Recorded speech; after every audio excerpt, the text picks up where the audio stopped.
En aquella tarde sofocante de octubre, Sarah Johnson, con apenas 16 años, bailaba en la acera caliente frente al imponente Centro Cultural Metropolitano. Sus pies descalzos marcaban el suelo de piedras lisas como si pertenecieran a un escenario, y no a la calle. Su cuerpo delgado y ágil se movía con una ligereza que contrastaba con la mochila raída apoyada en el poste. Llevaba poco más de un año viviendo en la calle, desde que huyó de los refugios donde era constantemente silenciada y tratada como un estorbo. Aquel centro cultural, con sus columnas de mármol y fachada espejada, representaba todo lo que ella había perdido. Allí su madre, una talentosa bailarina, había sido expulsada años atrás por estar embarazada en una reunión sin aviso, dirigida por la entonces coordinadora y actual directora, Victoria Westmore. Desde entonces, Sarah nunca más había puesto un pie dentro de sus muros, pero bailaba todos los días afuera, como quien exige ser vista. Desde lo alto de la ventana y panorámica, Victoria la observaba con desdén. «Miren lo que ha traído el viento hoy», comentó en voz alta, sin disimular la burla, mientras miembros de la directiva reían discretamente al fondo.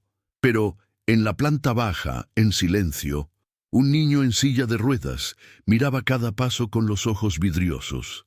Marcus Patterson, de 12 años, acompañaba a su padre, James, magnate del sector editorial, a una reunión sobre financiamiento cultural.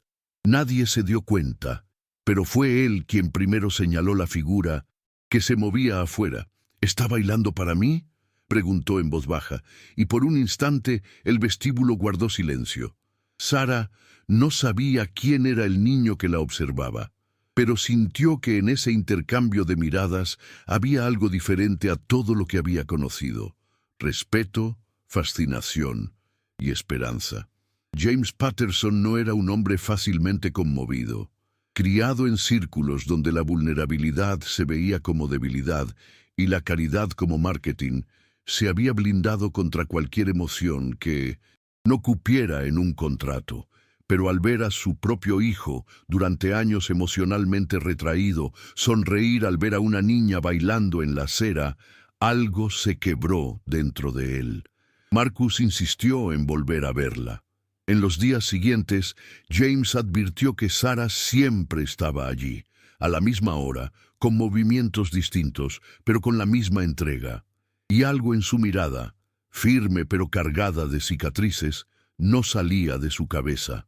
Fue en la tercera tarde, después de ver a Marcus intentar imitar los gestos con el brazo que aún tenía algo de movilidad, que James se acercó, no como empresario, sino como padre.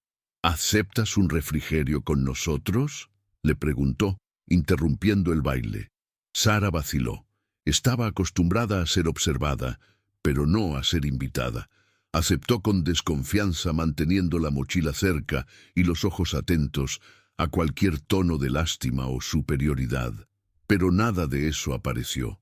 Marcus hablaba con ella como si fueran viejos conocidos, y James simplemente escuchaba. Ella contó que bailaba porque era la única cosa que hacía que el mundo pareciera justo. Habló de su madre, de la expulsión, de cómo había aprendido sola a mover el cuerpo basándose en videos antiguos y recuerdos de infancia. James no la interrumpió, solo preguntó: «¿Por qué aquí exactamente?». Y la respuesta vino como un disparo: «Porque fue aquí donde le quitaron todo a mi madre, y quiero devolverle lo que es suyo, bailando». En aquel instante, James entendió que esa chica no necesitaba caridad, sino espacio y justicia. Lo que comenzó como una invitación informal se transformó en pocos días en una rutina inesperada. James mandaba a buscar a Sarah con el auto de la familia, siempre sin ostentación, y los tres pasaban horas en el jardín trasero de la mansión Patterson, un espacio amplio, con suelo nivelado y sombra generosa, donde Marcus podía seguir los ensayos de Sarah. Ella le enseñaba pequeños movimientos adaptados y él, a pesar de la limitación en sus miembros, intentaba seguirla, con la mirada y la expresión, Bailas con el alma, Marcus. Tu cuerpo solo necesita seguir poco a poco, le decía ella sonriendo. Los fisioterapeutas, acostumbrados al silencio y la apatía del niño, empezaron a notar mejoras. Él ya respondía más rápido a los estímulos, sonreía con frecuencia y, para sorpresa de todos, empezó a pedir entrenar con más intensidad. James, desconcertado, comenzó a anotar todo.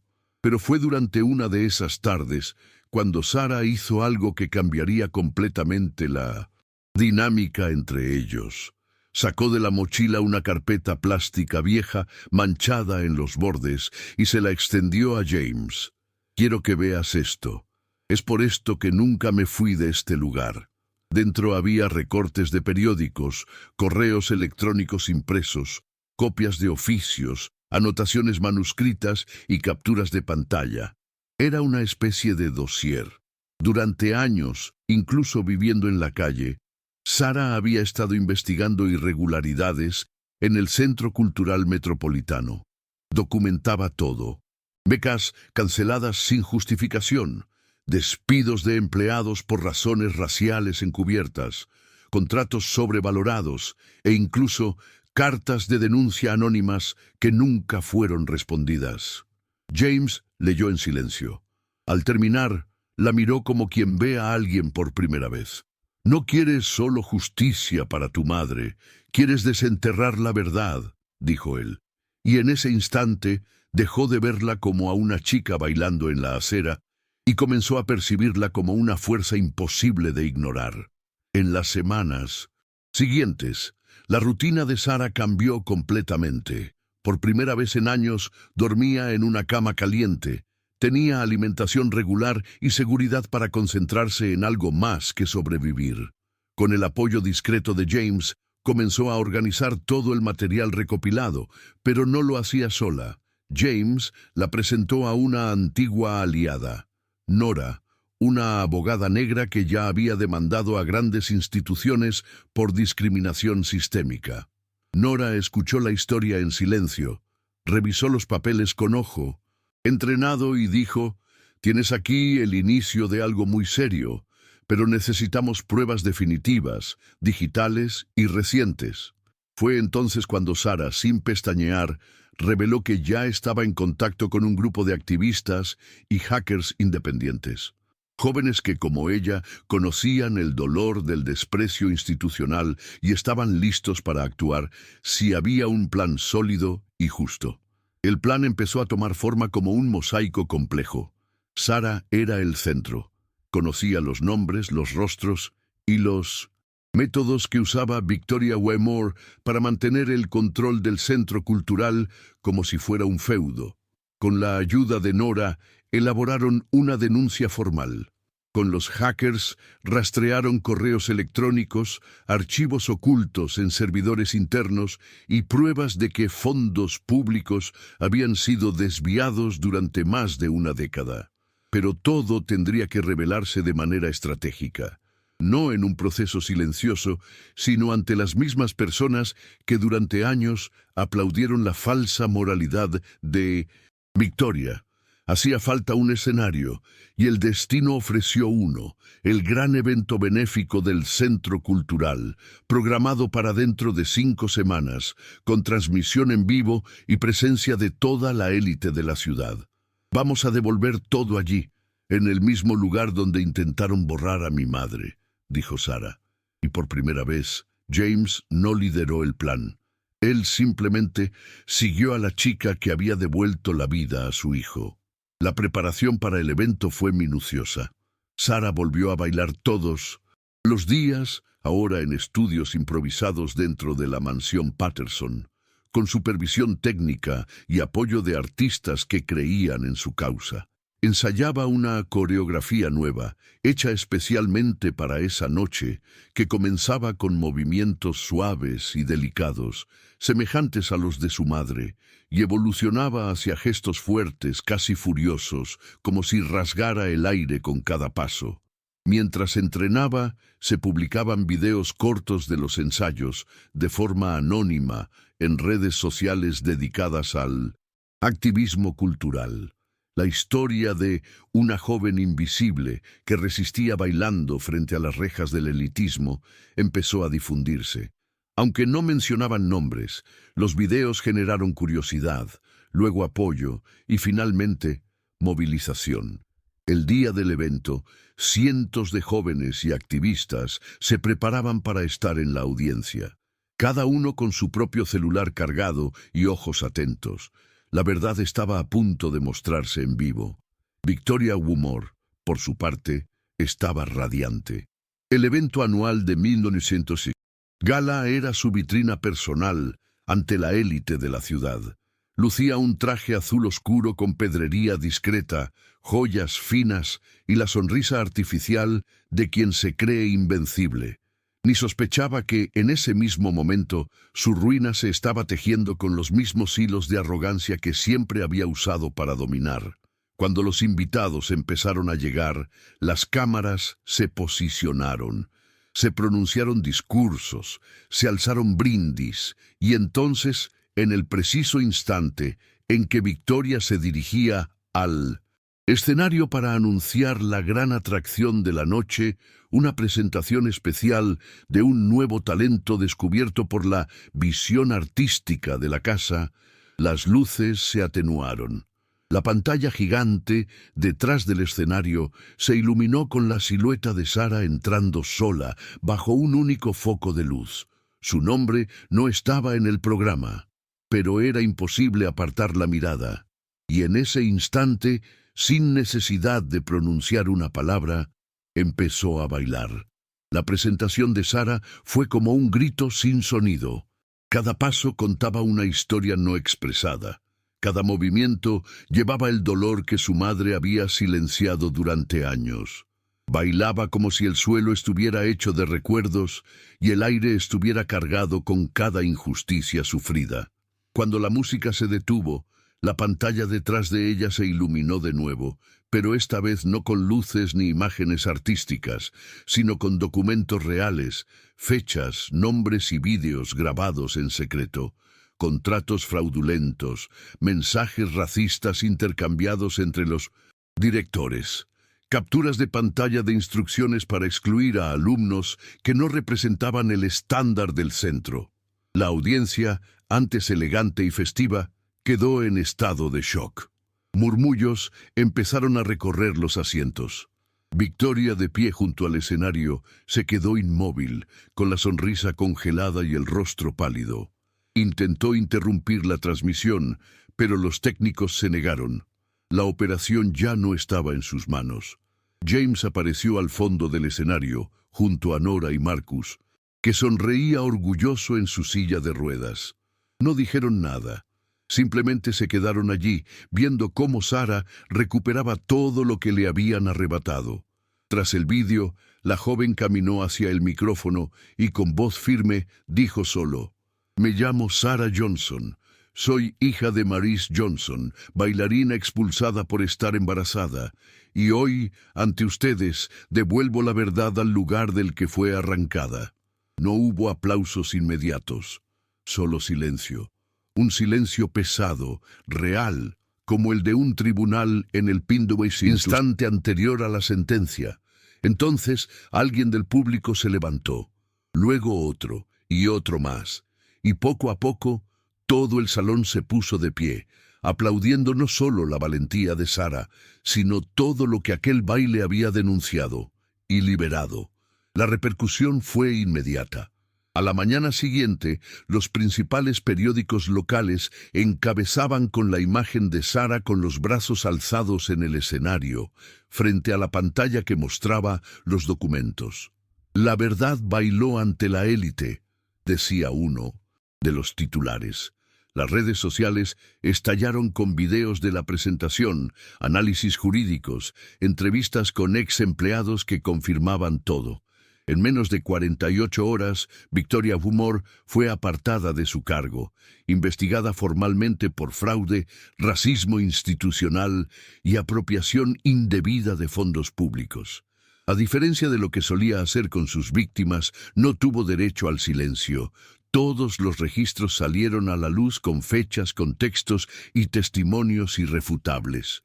sus aliados, desaparecieron. El teléfono dejó de sonar, las invitaciones dejaron de llegar, y en menos de una semana, la mujer que un día reinó sobre la cultura elitista de la ciudad, ahora enfrentaba procesos judiciales y el repudio de quienes antes la reverenciaban. Sara, por su parte, no desapareció de los reflectores, pero tampoco los buscó. Aceptó la invitación de la nueva gestión provisoria del Centro Cultural para coordinar un comité de reestructuración.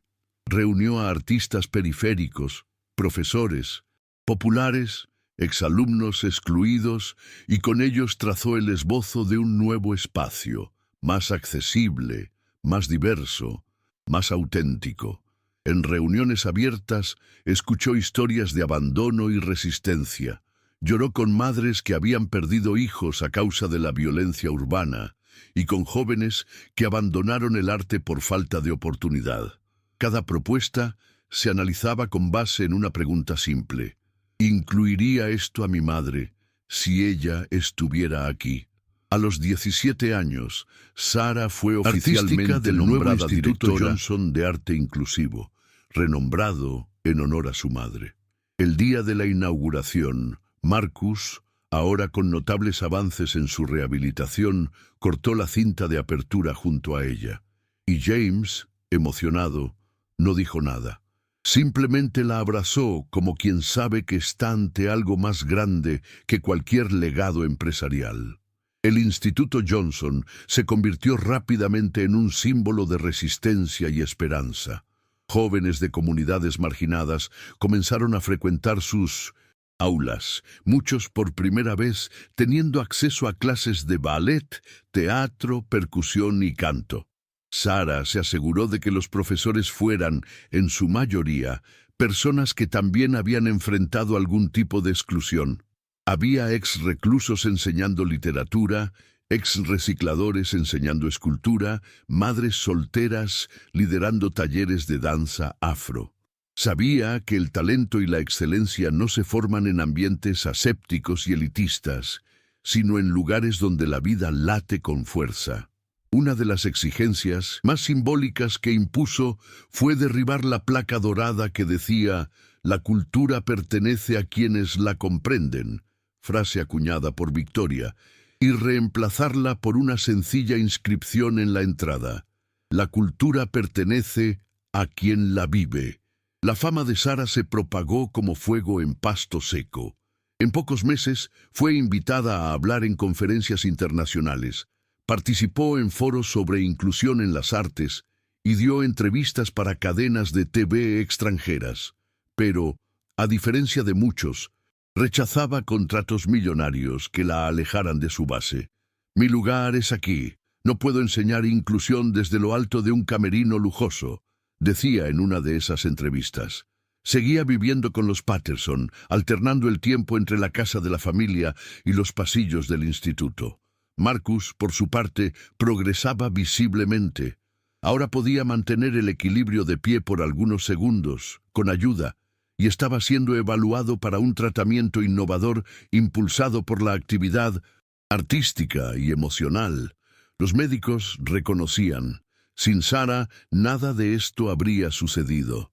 Y James, discretamente, empezó a invertir en proyectos de inclusión en otras áreas, inspirado por primera vez no por una hoja de cálculo, sino por una historia.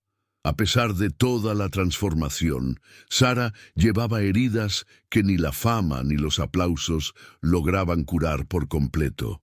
A veces, durante los ensayos, se detenía de repente, quedaba inmóvil en medio del estudio, como si algo la arrastrara de vuelta a aquella acera donde todo comenzó. En esas ocasiones sus ojos se volvían distantes, y solo regresaban cuando Marcus reía o la llamaba. Cierta noche, al organizar una caja antigua en el depósito del instituto, encontró una zapatilla rosa descolorida, guardada entre fotos viejas de su madre bailando. Se sentó allí mismo, en el suelo frío, abrazada al recuerdo. Lloró en silencio. No era tristeza exactamente, sino un duelo prolongado por todo lo que podría haber sido diferente sido más justo desde el principio. Aunque había logrado tantos cambios, sabía que vencer al sistema era una batalla que nunca terminaba de verdad. Un día, al salir de un taller nocturno, fue abordada por una joven llamada Leticia, que la esperaba afuera con un cuaderno viejo en las manos. «No me conoces, pero mi madre fue expulsada de aquí hace 6 años. Por eso nunca más la vi bailar». Sara sintió un nudo en el estómago. Leticia contó que había empezado a bailar al ver un video suyo en 1900 Internet y que por primera vez sintió que aquello también podía ser suyo. «Me diste algo que nadie nunca me dio. Permiso». Eso la rompió. Sara abrazó a Leticia con fuerza y en ese instante algo cambió. Entendió que, más que justicia, más que denuncia, su misión era permitir que chicas como ella ocuparan los escenarios, los cargos, los reflectores, que dejaran de pedir permiso, que supieran desde temprano que pertenecen. Con el tiempo, el Instituto Johnson se convirtió en referente global en arte inclusivo y formación antirracista. Delegaciones de otros países visitaban el espacio, que ya se había expandido a otros barrios e incluso a ciudades vecinas. Cada sede se regía por principios de escucha activa, acogida y representación plena. Pero, más allá de las estructuras físicas, lo que más impresionaba era el impacto humano. Jóvenes que antes no podían sostener la mirada, ahora improvisaban presentaciones. Madres avergonzadas de bailar, regresaban a los escenarios. Con sus hijas, chicos de la periferia componían bandas sonoras originales para montajes completos. Sara no era solo directora, era presencia constante en los ensayos, las reuniones y los bastidores. Decía que la única forma de no repetir la exclusión era nunca ausentarse del suelo donde la transformación ocurre. Mientras tanto, Victoria B. Moore enfrentaba un declive que parecía haber sido moldeado con la misma frialdad que aplicaba en sus tiempos de poder. Procesada en varias causas, abandonada por colegas y con el nombre manchado en las redes, se había aislado en una casa antigua en el interior, lejos de las luces y los salones, donde un día dictó las reglas. Rechazaba entrevistas, no respondía cartas y era vista por los vecinos solo como una señora amargada y callada. Una vez al mes recibía la visita de un abogado, que siempre dejaba más documentos de los que llevaba. Ya no tenía súbditos, ni sonrisas artificiales, ni reverencias. Solo el peso de su propia historia, ahora revelada, que la aplastaba en silencio. Y aún así nunca pidió perdón. Jamás reconoció los nombres, los rostros, ni las vidas que destruyó. Su caída no tuvo espectáculo, sino silencio. Un silencio que dolía más que cualquier titular.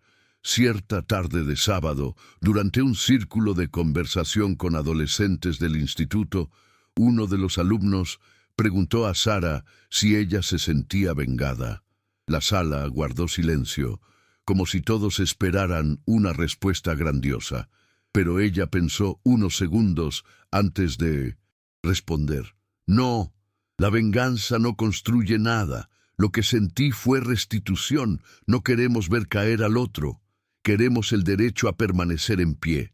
Hubo un momento de silencio, esta vez diferente. Ese mensaje se convirtió en cita en murales del instituto, en camisetas repartidas en eventos e incluso en pancartas durante actos culturales en la calle. La fuerza de Sara nunca estuvo en aplastar a los enemigos, sino en evitar que el sistema siguiera triturando historias como la de su madre, como la suya, como la de tantos que todavía bailan invisibles en las aceras del mundo. La semana siguiente, la invitaron a hablar en la Asamblea Estatal sobre políticas públicas de cultura e inclusión. Subió al podio con un vestido sencillo, sin maquillaje elaborado, pero con la misma firmeza en la mirada de quien había enfrentado el abismo. Comenzó el discurso hablando de Maris, su madre, y terminó hablando de Leticia. Puso en conexión generaciones de silencio y demostró que, incluso sin escenario, el arte resiste, El mensaje se transmitió en vivo, visto por miles, pero al salir del recinto, Sara rechazó cenas, cócteles y reflectores. Se dirigió directamente al hospital donde Marcus estaba recibiendo una nueva sesión experimental. Se sentó a su lado, tomó su mano y dijo: «Tú fuiste el primero que me vio. No dejo a nadie atrás». Marcus sonrió con esfuerzo, y ambos permanecieron allí, en silencio, como quienes saben que ciertas victorias no hacen ruido, pero cambian todo. Pasó el tiempo y Sara cumplió 18 años con una ceremonia simbólica en el auditorio principal del instituto. No hubo pastel de 3 pisos ni vestidos de gala, pero hubo baile, mucho baile.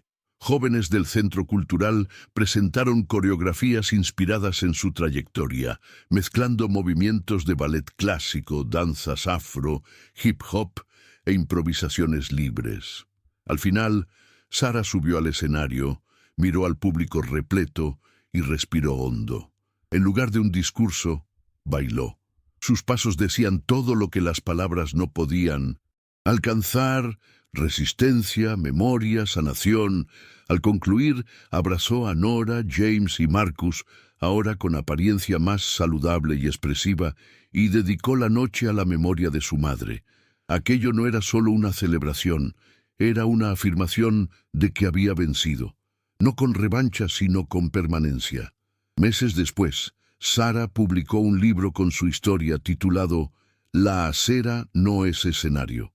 El título era una provocación directa a la frase que Victoria había dicho años atrás, cuando mandó a seguridad a sacar a Maurice Johnson de la entrada del Centro Cultural.